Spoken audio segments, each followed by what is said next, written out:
Hello and welcome back to the Final Whistle podcast, episode 2. I am Harry McBain and I'm joined by Daniel Fears. How are you doing, Dan? I'm good, thank you. How are you? I'm good, yes. Now, today we are going to be predicting the final Premier League table for the end of this season. We're going to be telling you our top 6 predictions and then our bottom 3 predictions. So, Dan, who have you got in the bottom 3, starting from 20th and going up to 18th? So in 20th, I've got Norwich. Then 19th, I've got Aston Villa. Then in 18th, I've got Brighton. What is your reasoning for putting them in those positions? So Norwich, they've still got 4 of the top 6 to play, and I just can't see them winning. And I think they'll be a great asset to the Championship, but I think they'll go straight back up. But I don't think they've got enough quality for the Premier League. And then for Aston Villa, Tom Heaton and Wesley are out injured, so I just think that they won't have the squad depth to go on and win many games. Then Brighton, it was a difficult one between them and Bournemouth, but I just think Bournemouth have got a bit more with Ryan Fraser, and I think that will be the difference between the two sides. Well, yeah, we all know he's very talented. He had a bit of a slow start to the season this year, but I'm just going to go into my bottom 3 predictions. Now, like you, I've put Norwich in 20th. Now, I mainly did this because they're bottom of the table still. And as you said, they've got very big top 6 teams. They've got Manchester City on the final day, and that's just going to be a battering, isn't it? Now, in 19th, I went for Bournemouth. Now, a bit of an odd decision, but I went with them mainly because I looked at the other teams around them that were near, and they haven't been on great form this season. I think they've got Manchester City, Tottenham, Leicester in their last few games, and I'm not sure that they're going to be able to get enough points to get out the relegation zone. They've got Wolves, Newcastle, Manchester United as well, so they're not going to be able to, in my opinion, get enough points to stay up. In 18th, I put Aston Villa, so all teams that are in the current bottom 3, I'm saying, are going down. Put Villa just above Bournemouth there because I think that Jack Grealish and some of the other players is going to have a bit of desire now that they've been off for ages to get back and play a few tough games in their run-in, and most notably Chelsea and Man United, Liverpool. But I think they're going to get a few points, but I don't think they're going to be good enough to stay up. The only difference between mine and yours then was the Bournemouth and Brighton, and to be honest, I couldn't choose between them two because they're both similar teams really in the same sort of quality. Now, who have you got working from 6th upwards? So in 6, I went with Chelsea because I don't know why, I just went with them because I don't think they'll get back to winning ways when they come back, especially because the youngsters normally get drawn on by the crowd and they won't have the crowd, obviously. And then with 5th, I went with Sheffield United. I think they'll come back with the same sort of form that they were finishing the sort of campaign off with. Then Man United in 4th. So I think they'll go unbeaten for the rest of the season just because I really like what Ollie's doing there. Bruno Fernandes has been a big signing for them, and I think he can score quite a few goals in the Premier League for them this season. In 3rd, I went with Leicester. I think Brendan Rodgers' magic will continue, and I'm loving the way how the side's shaping up every week, and I just think they'll continue that. Then 2nd, I went with Man City.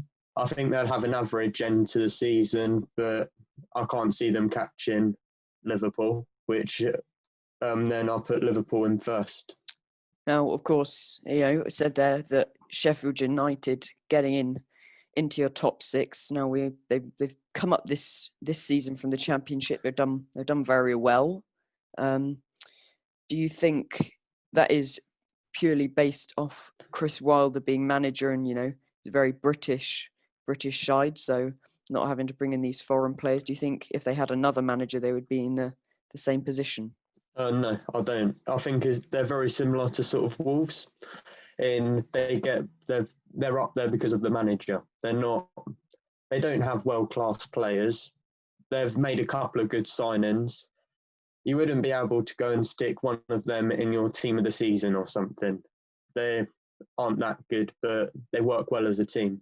And that's how Sheffield Wednesday, me and United have worked. Now, for my top six, it's very similar to yours, but a few of the teams in different positions. So in sixth place, I went with Wolves just because I've looked at their last few games. They haven't got many challenges. West Ham, Bournemouth, Aston Villa, Arsenal. We've got the Sheffield United in there. They're probably their biggest test could be the last game of the season against Chelsea, but I think there's lots of wins and draws that they can pick up, which can try and get them into the top six. Now, with fifth place, I've gone with Manchester United because we all know, as you said, that Ole Gunnar Solskjaer's doing a great job at Old Trafford. No one expects him to do this well, but they've got a few big games in there. They've got Tottenham, they've got Leicester on the last day. Now, yes, they can get a lot of wins, but it's Manchester United. They're not very steady. Who knows? They've played friendlies this week. They did a double game against West Brom and they lost one of them. So who knows? Very unpredictable for Manchester United. Now, in fourth place, I put Chelsea. So I think that they've got a lot of, obviously, she said young players, and I think they'll be motivated to get going. They'll probably be a bit fitter than some of the older squads in the league.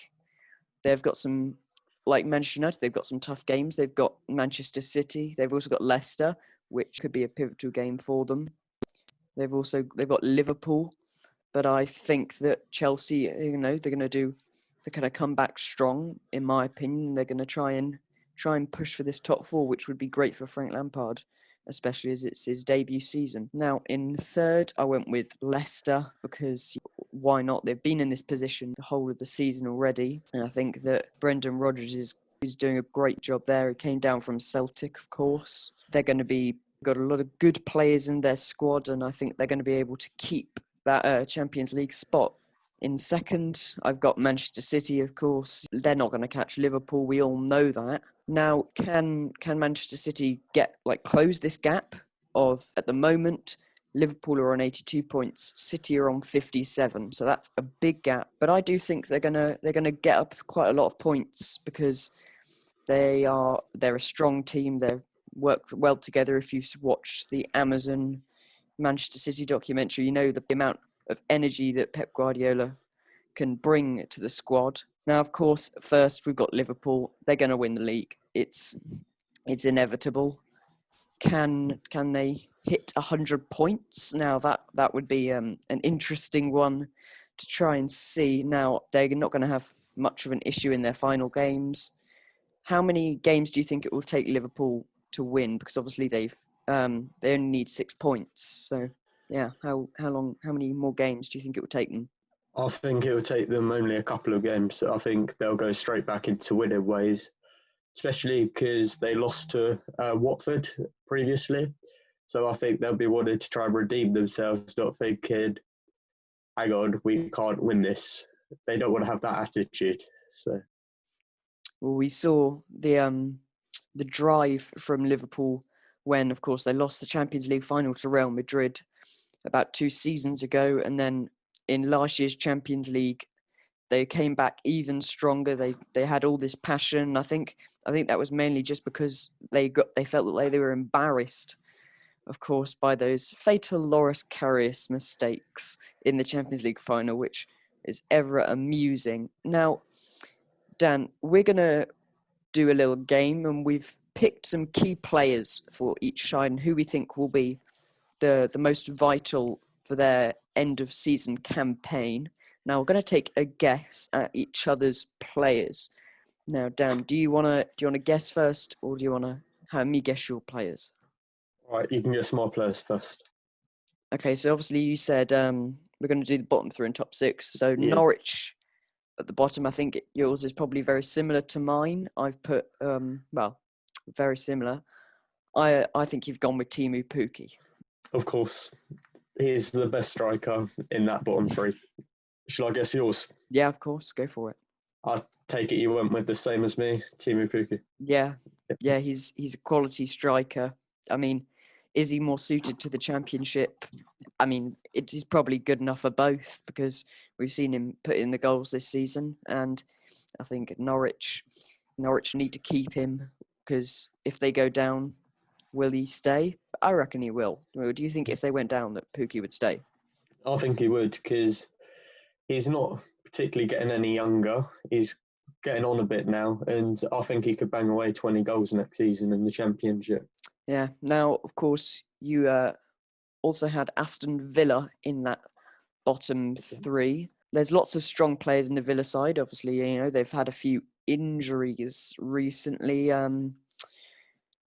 But I think you've gone with Jack Grealish. I went with the other one. I went with John McGinn. Yeah. Obviously, came in 1 or 2 seasons ago, and you can't deny that he's been a great impact at Villa. He's cemented their midfield. Do you share that opinion? Of course, he's been a massive part of their success in recent years and why they're back in the Premier League now. So for your Bournemouth, I went with Ryan Fraser. I nearly did go with Ryan Fraser, but I actually gone with Harry Wilson on loan from Liverpool. Of course, he's one of their top scorers. He's got 7 goals this season, and the stat is 207 minutes per goal, and that's very impressive.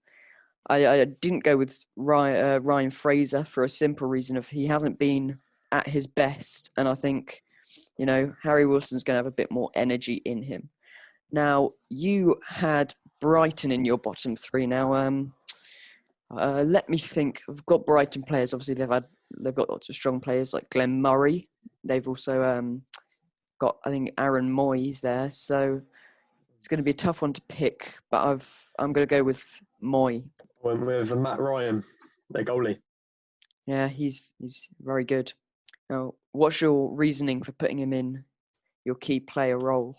I think that he's saved them quite a few times this season, and I think he'll continue to do that. He's done it for many years now for them. Well, they've only they've got look here. They've got a goal difference of -8. That's 40 goals conceded this season, but compared to the rest of the table, that isn't too bad. The other clubs below them, West Ham, Watford, and then of course Bournemouth, Villa, and Norwich, they're all around the 45 to 50 mark, and even 50 plus. So Matt Ryan's done a brilliant job of coming in to Brighton over these last few seasons and making his position dominant. Okay, so now for Villa. So I went with Jack Grealish for you. Yeah, obviously, as I guessed him as yours. He's got to be 9 goals and 8 assists. He's arguably Villa's best player, and I think he's going to be leaving the club this summer if they go down. What do you think will happen to him? I think that Tottenham will come in for him again. They'll put in a low price for him, and then he'll try and go there, and Tottenham will fail the deal, and then Man United will come in and try and get him. Yeah, we've all seen interest from both sides there. Now, you could argue that Tottenham are more clubs suited to his style, but of course Manchester United have got Bruno Fernandes. Where do you think he would fit into that Manchester United side? I think that he would be having to replace someone like Daniel James, or because he's the only one that he is probably better than. He's no youngster no more, Jack Grealish. He's sort of in his prime. Yeah, I agree there. He'd have to get someone out like that because there's no way he's going to replace Fernandes, Pogba. So, of course, there was talk of loaning Daniel James out this next coming season. I think that would be a smart move for Man United. They need a bit more experience. He hasn't had as much an impact as maybe some thought he would. Many thought they'd just buy him and then loan him back to Swansea for the season, but of course that didn't happen. Now, I'm just trying to remember. So can you just remind me of your top 6 so I can guess your players for them? So in 6, I had Chelsea. In 5th, Sheffield United. Fourth, Man United. Third, Leicester. Second, Man City. First, Liverpool. It always hurts to hear Liverpool in that first position. But of course, we've got to get into the guessing. So with Chelsea, they've got a lot of good players, but I'm going to guess the person you thought would be most key for them, Mason Mount. Of course, I think he'll be vital for them in the coming season. I think he'll score a load of goals for them. Well, we've seen his ability this season, of course, coming back from loan and joining Frank Lampard back at Chelsea. Now, he's had a lot of assists as well as goals. His partnership with Tammy Abraham's been brilliant this year, and it's clear that he's going to be a even greater player in the future. Now, moving on to Sheffield United, they're an interesting one because all of their players are about the same level of quality. They've got a lot of key players in there. I'm, from the top of my head, trying to pick an influential player. I can think of two. I'm just going to put two names out here. John Fleck in midfield, but also they've got Mousse up the top. So who have you put? I went between the sticks and Dean Henderson. Of course, yeah. Been a key player. I forgot about him entirely. Now, of course, there's been lots of rumour about Dean Henderson going back to Manchester United. Do you think he will go back and challenge David De Gea for the number one spot? If he went back there, I think he would be number one. But I heard earlier on this week that supposedly Tottenham are trying to buy him off Man United. What do you think if he went there? A bit of an interesting one for Tottenham. Of course, they've got Lloris. Don't know how long he'll stay there. Gazzaniga, we've seen this season isn't really as good as anyone thought. So it would all depend on money, on whether Manchester United are willing to sell. Now, moving on to Manchester United for your key player for them, I'm going to have a quick guess, and I'm just going to say Marcus Rashford. I went with Bruno Fernandes. It's been instrumental since his arrival in January. Of course, he was linked for ages and ages, a few windows that he's been linked with United and finally got his move. Now, have you got it's your third place, Leicester. I think there's only one man that you can put as a Leicester key player, and that's Jamie Vardy.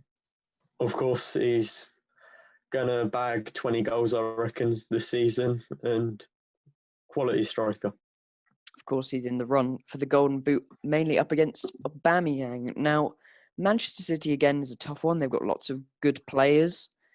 I'm just thinking off the top of my head. I'm going to go, have you guessed or put down as your key player, Raheem Sterling? Of course. He hasn't been as good as what he was in previous seasons this season, but I think he'll get back up to top form. Now, he's obviously performed well recently for England in qualifiers. So whether that's, he's developed a lot when it comes to internationally, getting a few more goals. Now for Liverpool, tough one again because of, they've got a lot of good players. I think you've put down Virgil van Dijk. I went with their left winger, Sadio Mane. Yeah, I mean, you could make a case for any of the Liverpool squad. Yeah. Apart from Andy Robertson, he's overrated. Now, I'll just remind you of my top six. So, of course, I've got Wolves, Manchester United, Chelsea, Leicester, City, and Liverpool. So, have fun guessing them. So, Wolves, Ruben Neves? I actually went with Raul Jimenez. I mean, it could be either of them. He scored 16 goals, 9 assists. He's got a very impressive stat, 190 minutes per goal. So it's as you said though, Ruben Neves. He's a brilliant player for them in the midfield. Man United, I went with Rashford. Yeah, I put him down. 19 goals, 5 assists. He's just quality, and I think Man United would be a lot worse off without him. We saw that when he was injured. For Chelsea, Billy Gilmore. No, close. I put, obviously it's a bit of a controversial one considering he could be leaving at the end of the season, but I put down Willian because, he's got nothing to lose. He's got this few weeks or whatever left on his deal at Stamford Bridge. He's got 7 goals, 6 assists. He's just a very good player for Chelsea who's been there for a long time, and I thought, why not on some good form before he leaves? Okay, so Leicester, it's got to be the striker, Jamie Vardy. Yeah, there's just we've already mentioned him. He's just unstoppable. Okay, so now who do you have second place? Manchester City. Raheem Sterling. Yeah, it was a close one. Of course, Sterling's been magical. It was between him and Aguero because we all know Aguero can step up at the end of the season on big occasions. But Raheem Sterling's just got a bit more energy, and I feel that he can get some goals for City. Okay, so Liverpool, I'm going to go with Virgil van Dijk. Yeah, I put down Van Dijk just because if they didn't have Van Dijk, it would be Dejan Lovren, and they kind of need him in their defence because they do have Joe Gomez, but he's not as talented as the Dutch defender. So we've done all the predictions there. We're going to put on the screen, if you're watching on YouTube, each other's final tables up, so you can see that if you want to see the whole table. Please let us know if you're watching it. What you thought of who do you think will be going down, or do you think Manchester City can catch Liverpool? Now it's been a great episode. Thank you for listening. It's goodbye from me. And goodbye from me. Thank you for listening. That was the final whistle.